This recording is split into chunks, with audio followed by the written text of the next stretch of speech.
اعوذ باللہ من الشیطان الرجیم بسم اللہ الرحمن الرحیم۔ السلام علیکم، میں ہوں آمنہ، قرآن و حدیث میں آپ کو خوش آمدید کہتی ہوں۔ معزز سامعین، عربی ایسی زبان ہے، لفظ جہاں لگایا گیا ہے وہاں پورا پیغام لے کر آتا ہے۔ ایک بیج ہوتا ہے، اس کے اندر پورا درخت چھپا ہوا ہوتا ہے، بس اس بیج کو کسی جگہ پر لانے کی ضرورت ہوتی ہے۔ عربی ایسی زبان ہے جس کے حروف کا بھی مطلب ہے۔ کوئی زبان ایسی نہیں ہے جس کے حروف کا بھی مطلب ہو، لیکن عربی ایسی زبان ہے جس کے حروف کا بھی مطلب ہے۔ پھر اس کے اندر نقطے والے جو حروف ہیں وہ کمزور ہیں، اور جن میں نقطہ نہیں ہے وہ حروف طاقتور ہیں۔ نقطے والے حروف اپنا مطلب بتانے کے لیے نقطے کے محتاج ہیں، اور جن میں نقطہ نہیں ہے وہ اپنا مطلب بتانے کے لیے کسی کے محتاج نہیں ہے، وہ آزاد ہو کر اپنا مطلب ادا کرتا ہے۔ جب مالک نے اپنے نام کو چنا تو ان حروفوں سے چنا جن میں نقطہ نہیں ہے، اللہ، اور جب اپنے حبیب کا نام چنا تو ان حروفوں میں سے چنا جن میں نقطہ نہیں ہے، محمد، احمد، اور جب کلمہ بنایا تو ان حروفوں سے بنایا جن میں نقطہ نہیں ہے، لا الہ الا اللہ محمد رسول اللہ۔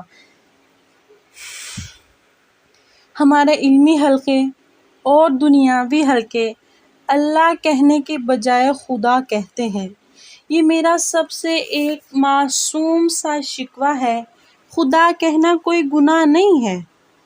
اللہ کے ساتھ اللہ ہی جڑتا ہے۔ سارے علماء کرام خدا لفظ کو استعمال کرتے آ رہے ہیں، لیکن جڑتا نہیں ہے۔ اللہ کے ساتھ اللہ ہی جڑتا ہے، چونکہ اس نے خود کہا ہے میرا نام اللہ ہے۔ خدا ترجمہ ہے، نام نہیں ہے، ترجمہ ہے، اور ناموں کا ترجمان نہیں ہوتا۔ نام کو نام کے ساتھ پکارا جاتا ہے۔ تو آپ سب اہل علم ہیں، کون سی بڑی بات ہے خدا سے ہٹ کر اللہ پر آ جاؤ، جو اس نے خود کہا ہے، اللہ نور السماوات والارض هو اللہ الذی لا الہ الا هو اللہ لا الہ الا هو الحی القیوم۔ کیا نام ہے اللہ، سبحان اللہ۔ یہ واحد لفظ ہے جو ہونٹوں سے ادا نہیں ہوتا، بلکہ اندر سے ادا ہوتا ہے۔ ہونٹ ہلا کر اگر اللہ ادا کرنے کی کوشش کرو گے تو اللہ ادا نہیں ہوگا۔ یہ اس لفظ کی خصوصیت اور فضیلت ہے کہ یہ لفظ حلق سے ادا ہوتا ہے۔ لفظ خود کہہ رہا ہے کہ میں اندر آنے والی ذات ہوں، مجھے اندر لے جاؤ۔ حلق سے ادا ہوتا ہے، اللہ ہونٹوں سے ادا نہیں ہوتا۔ تو میرے عزیزوں، اللہ کہنے کی عادت ڈالو، اللہ لکھنے کی عادت ڈالو۔ جو نور لفظ اللہ میں ہے وہ خدا میں نہیں ہے۔ خدا فارسی کا لفظ ہے، اللہ اس کی ذات سے نکلا ہوا لفظ ہے۔ جب انسان اللہ کہتا ہے تو اللہ کے سارے صفاتی نام اس کے اندر آ جاتے ہیں۔ تو میرے معزز سامعین، اب عربی سے مناسبت پیدا کرو، اللہ کو اللہ کہا کرو۔ کیا خوبصورت نام ہے اللہ، دل سے کہو تو لگتا ہے اللہ ہماری بات کا جواب بھی دے رہے ہیں۔ اور کتنا طاقتور لفظ ہے کہ زمین و آسمان ہل جاتے ہیں۔ کتنا طاقتور لفظ ہے کہ میرے نبی محمد عربی صلی اللہ علیہ وسلم نے ارشاد فرمایا، جب تک اس دنیا میں اللہ کہنے والا ایک بھی انسان موجود ہے تو قیامت نہیں آئے گی۔ یہ نہیں کہا کہ لا الہ الا اللہ، پورا نہیں، صرف اللہ کہنے والا۔ جب تک ایک بھی انسان اس دنیا میں موجود ہے تو قیامت نہیں آئے گی۔ تو ہر مسلمان مرد اور عورت کی بنیاد ہے لا الہ الا اللہ، کہ اے اللہ تو معبود ہے، تو میرا مالک ہے، میں تیرا بندہ ہوں، میں نے تیری مان کر چلنا ہے۔ تو کیسے مانوں؟ تو اللہ کہتا ہے میرا حبیب ہے محمد صلی اللہ علیہ وسلم، ان کے پیچھے چلو اور اپنے ہاتھ ان کے ہاتھوں میں دے دو، یہ اللہ سے ملا دیں گے۔ ایک بدو آیا، اس نے کہا اے محمد، میرے نبی کو جو بھی بدتمیزی سے بلاتا، میرے نبی کبھی ناراضگی کا اظہار نہیں کرتے تھے، ہمیشہ مسکرا کر ملتے، خوش ہو کر ملتے تھے۔ تو اس بدو نے کہا بڑی بدتمیزی کے ساتھ، کون ہے محمد؟ تو میرے محمد عربی صلی اللہ علیہ وسلم نے بڑے پیار سے مسکرا کر جواب دیا کہ میں ہوں محمد۔ سبحان اللہ، کتنا پیارا اخلاق میرے نبی لے کر آئے، سبحان اللہ۔ تو بدو نے کہا تمہاری 3 باتیں بڑی عجیب ہیں۔ تو اللہ کے نبی نے فرمایا کہ کیا؟ بدو نے کہا کہ تم کہتے ہو کہ ہم اپنا دین چھوڑ کر تمہارے دین میں آ جائیں، بھلا ہم ایسا کیوں کریں گے؟ اور تم کہتے ہو ایران اور روم سب فتح ہو جائیں گے، وہ کیسے ہوں گے؟ تیرے ساتھیوں کو تو روٹی نہیں ملتی، اتنے بڑے ملک کو کیسے فتح کریں گے؟ اور تیسری بات کہ تم کہتے ہو جب ہم مر جائیں گے، مٹی ہو جائیں گے، ہماری ہڈیوں کا سرما بن جائے گا، ہمارا نام و نشان اس دنیا سے مٹ جائے گا، پھر ایک دن ہم زندہ ہوں گے۔ ان میں سے ایک بھی بات ہے جو سمجھنے والی ہے؟ تو میرے نبی نے مسکرا کر فرمایا کہ انشاءاللہ تیری زندگی لمبی ہوگی، تو دیکھے گا سارا عرب میرا کلمہ پڑھے گا، اور ایران بھی فتح ہوگا اور روم بھی فتح ہوگا، اور باقی رہ گئی مر کر اٹھنے کی بات، تو قیامت والے دن تیرا ہاتھ پکڑ کر تجھے یاد کرواؤں گا کہ تیسری بات پوری ہوئی یا نہیں ہوئی۔ وہ بڑا ڈاڈا بندہ تھا، کہنے لگا میں نہ مانوں، واپس چلا گیا۔ جب مکہ فتح ہوا، سارے عرب نے کلمہ پڑھ لیا، تو کہنے لگا لو جی ایک بات تو پوری ہو گئی۔ اور جب روم اور ایران فتح ہوا تو کہنے لگا لو جی دوسری بات بھی پوری ہو گئی۔ اگر 2 باتیں پوری ہو گئی ہیں تو تیسری بھی ہو ہی جانی ہے۔ ایران اور روم بھی فتح ہو گیا، پورے عرب نے نبی کا کلمہ بھی پڑھ لیا، اب تیسری بات بھی پوری ہو جانی ہے۔ عزت اسی میں ہے کہ تم بھی کلمہ پڑھ لو اور اسلام میں داخل ہو جاؤ۔ تو اس نے کلمہ پڑھ لیا، مسلمان ہو گیا اور مدینہ میں شفٹ ہو گیا۔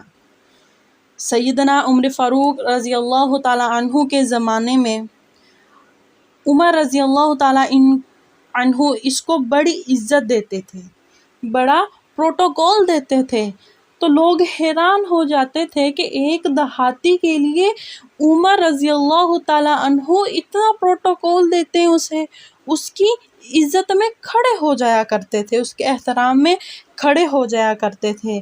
تو سیدنا عمر فاروق رضی اللہ تعالیٰ عنہ نے ایک دن فرمایا کہ میں تمہیں بتاؤں کہ میں اس کی اتنی عزت کیوں کرتا ہوں، میں اس کو اتنا پروٹوکول کیوں دیتا ہوں؟ تو لوگوں نے کہا جی حضرت آپ ضرور بتائیں۔ تو سیدنا عمر فاروق رضی اللہ تعالیٰ عنہ نے فرمایا کہ جس دن یہ میرے محبوب کے پاس آیا تھا، اس دن اس محفل میں میں بھی موجود تھا۔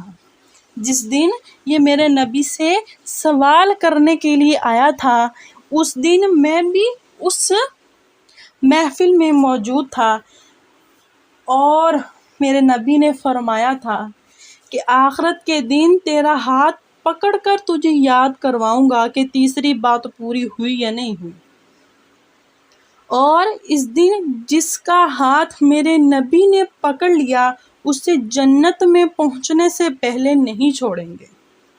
اس لیے میں اس کی عزت کرتا ہوں، اس کا احترام کرتا ہوں، اس کو پروٹوکول دیتا ہوں کہ اس کی گارنٹی ہو چکی ہے، یہ پکا جنتی ہے کہ قیامت والے دن اس کا ہاتھ میرے نبی نے پکڑنا ہے۔ تو معزز سامعین، جہاں بھی رہو، لاہور، کراچی، افغانستان، سندھ، بلوچستان، جہاں بھی رہو، اپنا ہاتھ اس دنیا سے چھڑا کر اپنے نبی کے ہاتھ میں دے دو۔ اللہ پاک قرآن کریم میں قسم کھاتے ہیں، قرآن کریم کی پہلی قسم ہے، انداز بڑا ہی عجیب اور خوبصورت ہے، سب سے پیاری قسم ہے قرآن کریم کی۔ اللہ فرماتے ہیں، اللہ یوں کہنا چاہتے ہیں کہ جب تک میرے محبوب کی مان کر نہیں چلو گے تو میں کوئی بھی عمل قبول نہیں کروں گا، چاہے قریشی ہو، چاہے ہاشمی ہو، چاہے عربی ہو۔ معزز سامعین، ابو لہب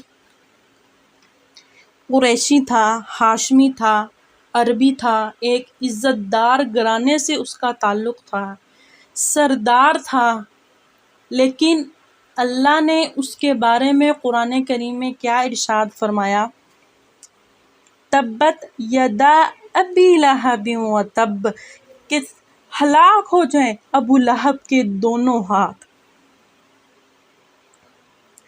اللہ پاک قرآن میں فرما رہے ہیں کہ دونوں ہاتھ ابو لہب کے برباد ہو جائیں، تباہ ہو جائیں، اور ایک طرف حضرت بلال حبشی رضی اللہ تعالیٰ عنہ ہے، اور ان کے بارے میں اللہ کے نبی کیا فرما رہے ہیں کہ اے بلال، جب میں جنت میں جاؤں گا نا تو میری سواری کی لگام بلال کے ہاتھ میں ہوگی۔ یہ اعزاز کس لیے ملا؟ ایک طرف ابو لہب اتنے اونچی مرتبے والا، اور دوسری طرف سیدنا بلال حبشی جو ہیں، ایک غلام ہیں، نہ مال و جائیداد ہے، نہ پیسہ ہے، لیکن اللہ کے نبی پھر بھی ان کو جنت کی گارنٹی دے رہے ہیں۔ یہ سب کس لیے ہے کہ اللہ نے بلال رضی اللہ تعالیٰ عنہ کو ایمان کی طاقت دی، اور وہ میرے نبی کی مان کر چلتے تھے، اور ابو لہب جو تھا وہ غدار تھا، منافق تھا، کافر تھا، بھلے وہ جتنا مرضی بڑے رتبے والا ہو۔ تو معزز سامعین، ایمان والے ہونا ہمارے لیے بہت خوش قسمتی کی بات ہے۔ اللہ کا جتنا شکر ادا کیا جائے اتنا ہی کم ہے کہ اللہ نے ہمیں مومن گھرانوں میں پیدا کیا، اسلام میں پیدا کیا، اور نبی کا امتی بنایا۔ اللہ مجھے بھی اور آپ کو بھی لفظ اللہ کا ورد کرنے کی توفیق عطا فرمائے۔ آمین، وآخر دعوانا ان الحمد للہ رب العالمین۔